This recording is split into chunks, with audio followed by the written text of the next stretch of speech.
아니, 한국에서는 이래도 된다고요? 여기 한국에서만 볼 수 있는 특이한 상황에 두 눈이 휘둥그레진 한 외국인 여성이 있는데요. 대체 무슨 일로 이 여성은 한국에 대해서 이토록 놀라고 있는 걸까요? 오늘의 특별한 이야기 함께 들어보도록 하겠습니다. 사연 시작하기에 앞서 구독 버튼 한 번만 꾹 눌러주세요. 안녕하세요. 저는 영국 BBC의 기자 리나 에릭손입니다. 여러분은 스웨덴 하면 어떤 이미지가 떠오르시나요? 살기 좋은 나라, 복지 천국, 노벨상의 나라와 같은 표현이 스웨덴을 대표하는 수식어가 아닐까 해요. BBC 기자가 영국도 아니고 스웨덴에 대해 뜬금없이 물어보니 당황스러우시죠? 제가 태어난 나라이자 최근 직접 취재하여 보도하면서 달라진 스웨덴의 실상에 대한 이야기를 하고 싶어서 글을 쓰게 되었어요. 저는 스웨덴 출신이지만 외교관이셨던 아버지를 따라 15살 때 영국으로 이주했어요. 런던에서 청소년기를 보내고 옥스퍼드 대학교에서 국제관계학을 전공한 후 BBC 기자가 되었죠. 스웨덴과 영국 두 나라를 모두 경험하면서 자연스럽게 유럽의 사회 문제들에 관심을 가지게 되었답니다. 제 기억 속의 스웨덴은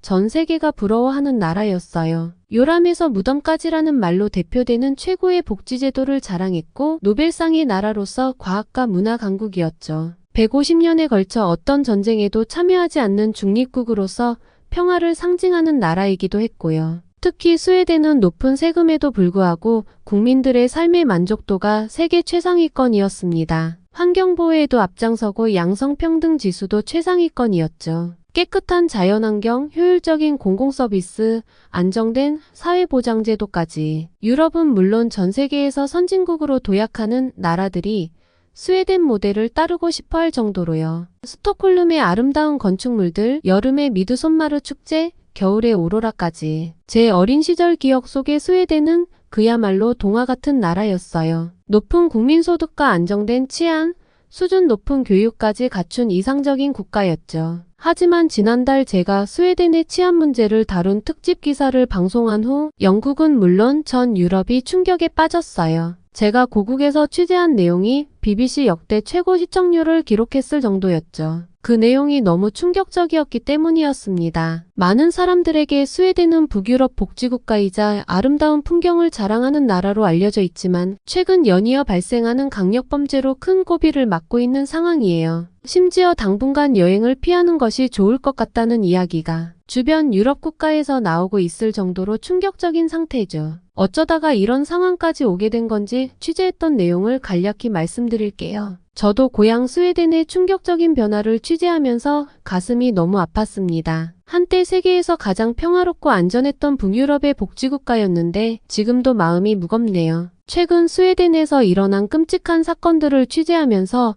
밤잠을 이루기 힘들었어요. 단 한 달 동안 12명이 갱단의 총격으로 목숨을 잃었고 스톡홀름에서는 10대와 20대 청년이 길거리에서 총에 맞아 숨졌습니다. 가장 충격적이었던 건 북부의 한 조용한 도시에서 25세 여성이 갱단의 폭발물에 무고하게 희생된 사건이었죠. 작년에만 60여 명이 총격으로 사망했습니다. 현지 경찰의 말을 듣고 귀를 의심했어요. 이게 정말 내가 알던 스웨덴인가요? 더 큰 문제는 이런 수치가 올해는 더 증가할 것이라는 예측이었죠. 특히 폭스트로파라는 갱단이 두 패로 나뉘어 싸우면서 상황이 더욱 악화됐어요. 울프 크리스테르손 총리는 결국 군대까지 동원하겠다고 발표했죠. 복지국가 스웨덴이 갱단을 잡기 위해 군대를 동원한다니 이 얼마나 비극적인 현실인가요? 이런 상황의 주된 원인 중 하나는 난민 정책의 실패였어요. 2015년 한 해에만 무려 16만 3천 명의 난민을 받아들였고 지금은 전체 인구의 2%가 난민입니다. 인도주의적 차원에서 시작된 정책이었지만 결과는 참담했죠. 난민 인정 비율이 67%에 달했고 그들 중 상당수가 사회에 제대로 적응하지 못했어요. 난민들이 특별히 스웨덴을 선호하는 데는 여러 이유가 있었어요. 관대한 복지 혜택은 물론이고 난민 신청자에게 제공되는 주거 지원과 생활비 지원이 다른 유럽 국가들보다 훨씬 높았거든요. 게다가 난민 심사 과정에서도 인도주의적 관점을 우선시하다 보니 난민 인정을 받기가 상대적으로 수월하다는 입소문이 퍼졌죠. 하지만 이렇게 난민 지위를 얻은 사람들이 범죄의 길로 빠지게 된 배경에는 복잡한 사회적 문제들이 얽혀 있었어요. 우선 언어 장벽이 큰 걸림돌이 되었죠. 스웨덴어를 배우는데 어려움을 겪다 보니 취업이 힘들었고 결국 사회적 고립으로 이어졌어요. 또한 자국의 문화와 너무나 다른 스웨덴의 생활 방식에 적응하지 못하는 경우도 많았고요. 더 큰 문제는 난민들이 대부분 특정 지역에 밀집해서 살다 보니 일종의 개토화 현상이 발생했다는 거예요. 이런 지역에서는 자연스럽게 자국 출신들끼리 뭉치게 되고 그러다 보니 스웨덴 사회로의 통합이 더욱 어려워졌죠. 청년층도 교육과 취업의 기회를 제대로 얻지 못한 채 범죄 조직의 유혹에 쉽게 노출되었고요. 결국 복지 혜택에만 의존하게 되거나 더 심각한 경우에는 마약 거래나 조직 폭력에 가담하게 되는 악순환이 반복되고 있어요. 스웨덴 정부도 이 문제로 골머리를 앓고 있습니다. 문제의 심각성을 인식하고 있지만 이미 형성된 범죄 조직 해체와 난민들을 사회에 재통합시키는 것은 쉽지 않은 과제가 된 거죠. 스웨덴이 미국의 길을 가고 있다는 국제사회의 우려가 나오는 이유가 바로 여기에 있어요. 보도가 나가고 주변의 반응이 뜨거워지자 동료들의 축하가 이어졌지만 마음은 불편하기 짝이 없었습니다. 사실 스웨덴의 이런 현실을 취재하면서 개인적으로도 많이 힘들었거든요. 특히 방송이 나간 후 아버지와의 관계가 불편해졌어요. 외교관으로 평생을 스웨덴의 위상을 높이는데 힘쓰셨던 아버지께서는 제가 모국의 부정적인 면을 전 세계에 알렸다며 크게 실망하셨습니다. 리나, 내가 어떻게 그럴 수 있니? 우리나라의 이미지를 이렇게 망가뜨리다니. 아버지의 날카로운 목소리가 아직도 귓가에 맴돌아요. 기자로서 진실을 보도하는 것이 당연한 일이었지만 한편으로는 아버지의 마음도 이해가 되었죠. 그날 이후 아버지의 굳은 표정이 뇌리에서 떠나지 않았습니다. 며칠 밤을 뒤척이며 고민했어요. 내가 잘못한 걸까? 하지만 이건 분명 보도되어야 할 진실인데. 그러던 중에 국장님이 저를 사무실로 부르셨어요. 리나, 스웨덴 기사 반응이 뜨겁더군. 이번에는 반대로 치안이 안전한 나라를 취재해보면 어떨까? 예를 들면 한국처럼. 그래, 한국 좋다. 요즘 한류 열풍으로 한국에 대한 관심도 많은데 한국의 치안을 보도하면 더 좋은 반응을 이끌 수 있지 않냐는 거였죠. 그리고 어쩌면 그 안에 스웨덴의 심각해진 치안 문제에 대한 힌트가 있을지도 모른다면서요. 국장님의 제안을 듣는 순간 머릿속이 환해지는 것 같았어요. 단순히 문제점을 지적하는 것에서 그치지 않고 해결책을 찾아보는 것. 그것이야말로 진정한 저널리즘이 아닐까요? 어쩌면 이번 취재를 통해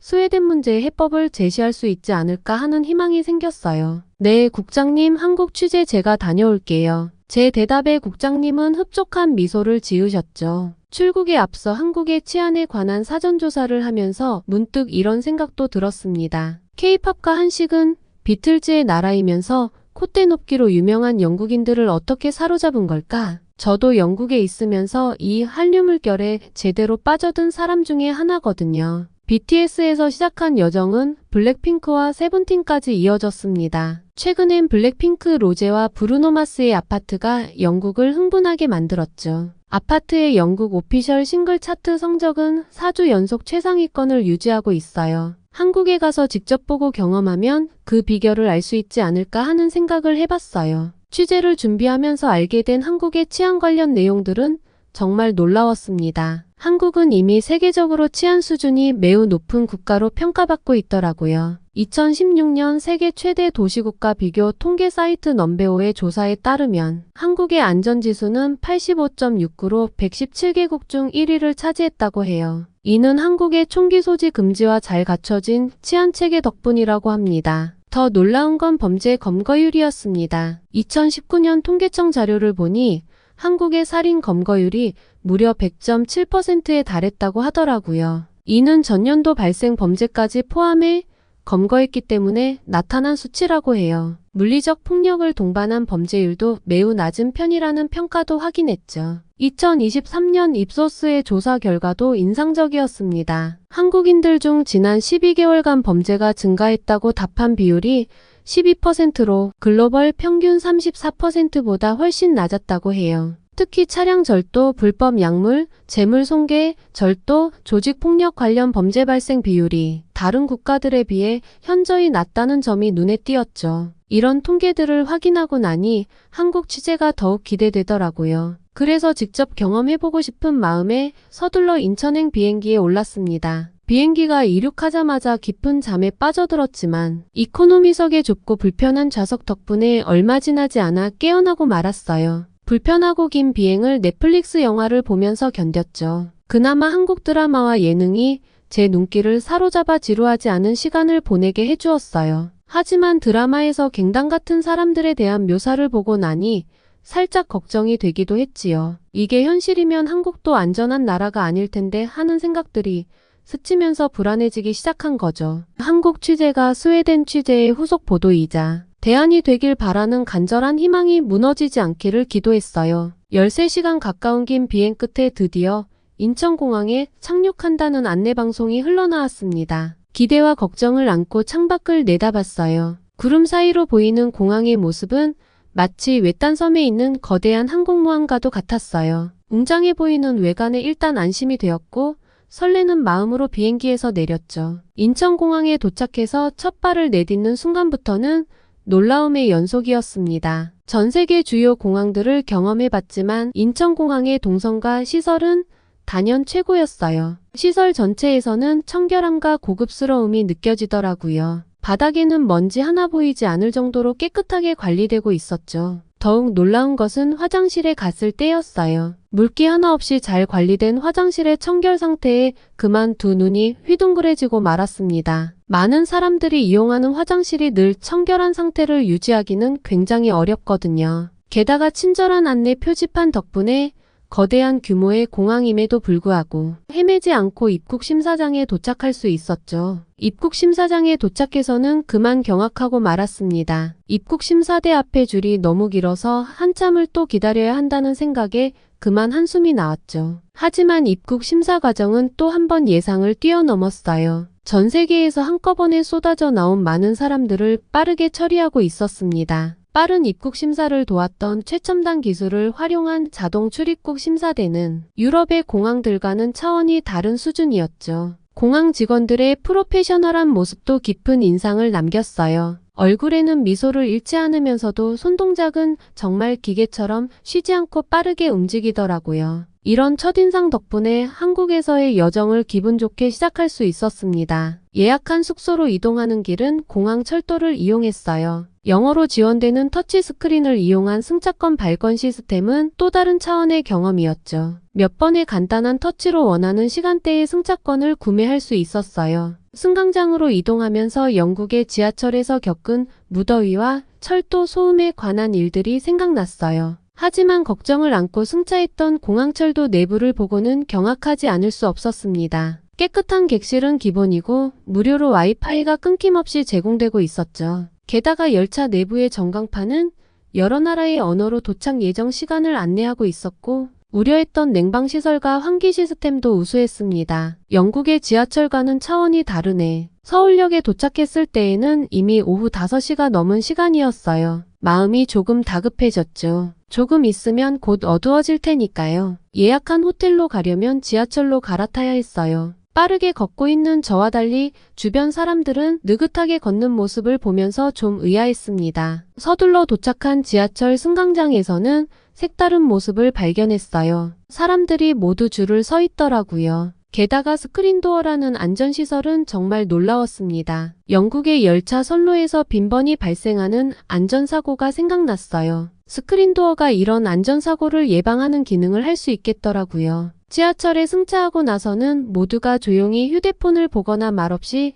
눈을 감고 있었어요. 어느 누구도 창밖이 어두워지는 것에 대해 불안해하지 않는 모습이었습니다. 반면 스웨덴의 대중교통은 이제 밤에는 타기 무서울 정도가 되어버렸는데 말이죠. 호텔에 도착해서는 긴 비행의 피로 때문이었는지 짐을 풀다 말고 깊이 잠들어 버렸어요. 정신을 차리고 시계를 보니 이미 밤 11시가 넘어 있더라고요. 그때서야 하루 종일 제대로 된 식사를 하지 못했다는 것을 깨달았죠. 배에서 나는 꼬르륵 소리를 더 이상 무시할 수 없어서 밖에 나갈까 하다가 문득 망설여졌어요. 이런 늦은 시간에 혼자 나가도 될까? 스웨덴이나 영국에서는 감히 상상도 못할 일이었거든요. 불안한 마음에 호텔 창가로 다가가 밖을 내다봤는데 놀랍게도 거리는 여전히 활기가 넘쳤어요. 더 놀라운 건 젊은 여성들이 혼자서 거리를 활보하는 모습이었죠. 유럽에서는 해가 지면 소매치기나 여성을 노리는 범죄 위험 때문에 혼자 돌아다니는 것을 극도로 꺼리는데 말이에요.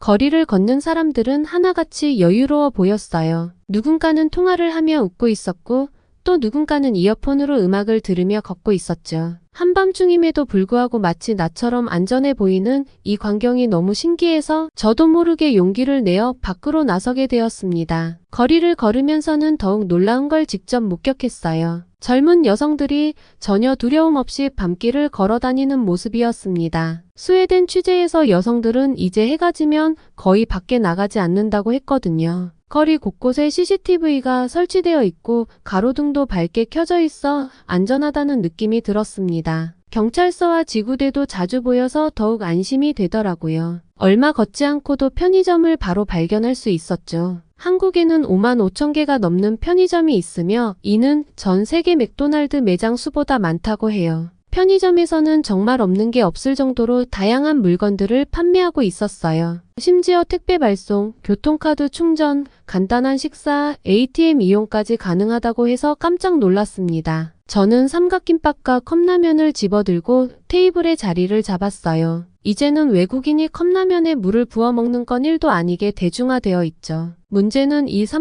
삼각김밥이었습니다. 모양이 흐트러지지 않게 잘 뜯어 먹어야 하는데 생각처럼 잘 안 되더라고요. 사투를 벌이고 있는 제게 누군가 다가와 말을 걸었어요. 제가 좀 도와드려도 될까요? 그는 자신을 야간 순찰 중인 김태영 순경이라고 소개하며 삼각김밥을 능숙한 솜씨로 뜯어주었죠. 곧 이 근처 학원가에서 학생들이 쏟아져 나올 시간이에요. 저희는 매일 이맘때 순찰을 돌면서 아이들이 안전하게 귀가할 수 있도록 지켜보고 있답니다. 그의 말에 저는 의아했어요. 자정이 다 되어가는 이 시간에 아이들이 공부를 한다고요? 실례지만 저는 영국 BBC의 리나 에릭송 기자입니다. 한국의 치안과 안전한 사회 시스템에 대해 취재하러 왔는데 잠시 이야기를 나눌 수 있을까요? 김순경은 흔쾌히 승낙하며 한국의 교육열에 대해 설명해 주었어요. 학교 수업이 끝난 후에도 많은 학생들이 학원에서 추가로 공부를 한다는 거였죠. 우리나라의 교육열이 때로는 과하다는 지적도 있지만 이런 열정 덕분에 한국이 빠르게 발전할 수 있었다고 생각해요.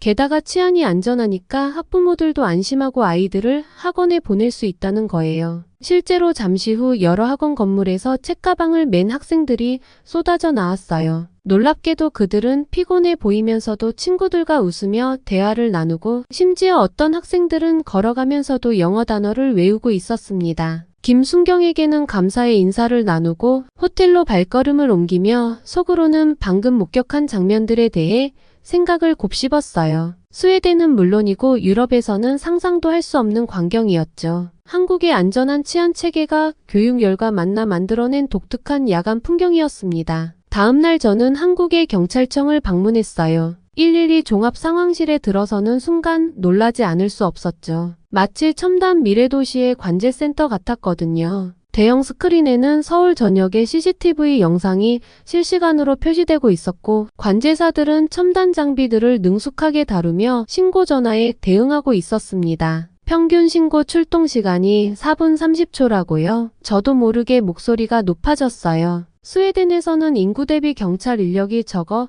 이렇게 빨리 대응하기는 어려운 수치였거든요. 더구나 신고를 받으면 즉시 현장과 가장 가까운 순찰차에 자동으로 출동 명령이 전달되고 범죄 발생 지역의 모든 CCTV가 실시간으로 연동된다는 설명을 들으며 감탄이 절로 나왔죠. 특히 인상적이었던 건 스마트 폴리스 시스템이었어요. 인공지능이 CCTV 영상을 실시간으로 분석해 불법 행위나 위험 상황을 자동으로 감지한다고 해요. 심지어 위험에 처한 시민이 스마트폰 앱으로 신고하면 본인의 위치가 즉시 경찰에 전송되고 주변에 CCTV가 자동으로 연동된다니 정말 놀라웠죠. 작년 강력범죄 검거율이 98%를 넘었습니다. 경찰청 담당자의 설명에 저는 믿기지 않아 재차 확인했어요. 과학적인 수사 기법과 빈틈없는 CCTV망 덕분이라고 하더라고요. 게다가 시민들의 자발적인 협조와 신고도 한몫한다고 해요. 한 범죄자가 검거되기까지 평균 3일이 채 걸리지 않는다는 말에는 더욱 놀랐습니다. 무엇보다 인상 깊었던 건 범죄 예방에 중점을 둔 경찰 활동이었어요. 여성 안심귀가 서비스, 아동 안전지킴이 제도, 등하굣길 순찰 강화와 같은 시민들의 일상적인 안전을 책임지기 위해 다양한 프로그램을 운영하고 있었거든요. 어제 만났던 그 경찰관의 순찰도 이런 예방 활동의 일환이었던 거죠. 우리는 범인을 잡는 것보다 범죄가 일어나지 않도록 예방하는 것이 더 중요하다고 생각합니다. 경찰청 관계자의 이 말이 깊이 와닿았어요. 첨단 기술과 세심한 예방 활동이 결합된 한국의 치안 시스템은 마치 완벽한 예술 작품 같았죠. 경찰청 취재를 마치고 나오는데 문득 커피가 너무 마시고 싶어졌어요. 아직 시차에 적응도 덜 된 데다가 이른 아침부터 취재를 한 탓에 커피의 도움이 간절했습니다. 마침 길 건너에 커다란 카페가 보이더라고요. 하지만 양손에는 노트북 가방과 취재 장비들이 가득했죠. 이걸 어떻게 들고 커피를 마시지? 하고 잠시 고민했지만 커피 향에 이끌려 카페로 향했어요. 아메리카노 한 잔을 주문하고 겨우 지갑을 꺼내어 결제를 마쳤는데 문제는 그때부터였어요. 이미 짐으로 가득 찬 양손으로는 커피잔을 들 수가 없었죠. 난처해진 표정으로 직원에게 커피를 자리까지 옮겨줄 수 있는지 물었습니다. 그러자 오히려 직원이 제게 빈자리에 짐을 두고 커피를 가져가도 된다고 안내를 하는 거예요. 순간 이 정도의 작은 친절마저 베풀지 못하는 건가?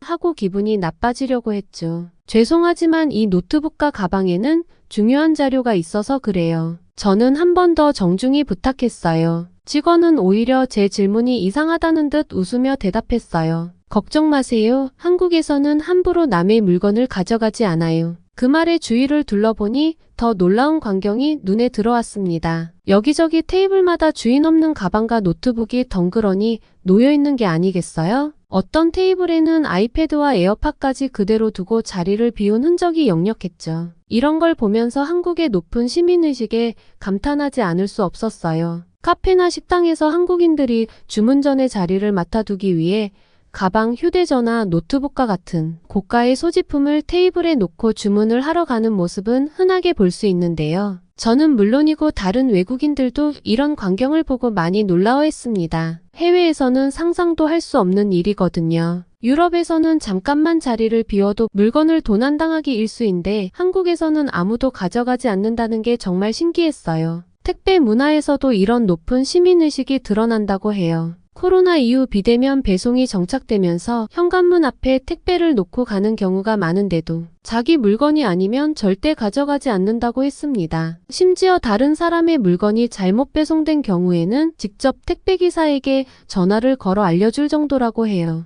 그 순간 아침에 경찰청에서 들었던 높은 범죄 검거율이 떠올랐어요. 어쩌면 이런 일상적인 신뢰가 안전한 사회를 만드는 또 다른 힘이 아닐까 하는 생각이 들었죠. 결국 저도 용기를 내어 제 짐을 테이블에 놓고 커피를 가지러 갔어요. 카페 직원 말대로 정말 아무 일도 일어나지 않았답니다. 이런 광경을 영국이나 스웨덴에서 본다면 얼마나 좋을까? 다음 날에는 법무부를 방문해 취재했습니다. 한국의 외국인 정책이 궁금했거든요. 법무부 출입국 외국인 정책본부의 관계자를 만나 자세한 이야기를 들을 수 있었어요. 현재 한국에 체류하는 외국인은 약 250만 명 정도로 전체 인구의 4.9% 수준이죠. 취업비자로 온 전문 인력, 유학생, 결혼 이민자 등 다양한 목적을 가진 외국인들이 한국에서 살고 있다고 해요. 최근 한류의 영향으로 유학과 취업 목적의 20, 30대 외국인 비중이 높아지고 있다고 합니다. 특히 인상적이었던 건 이런 외국인들을 위한 체계적인 비자 시스템이었죠. 우수 인재 유치를 위한 골드카드 제도부터 농어촌 인력난 해소를 위한 계절 근로자 제도까지 각 분야별 필요에 맞춘 맞춤형 비자 정책을 운영하고 있다고 했습니다. 스웨덴과 가장 큰 차이점은 난민 정책이었어요.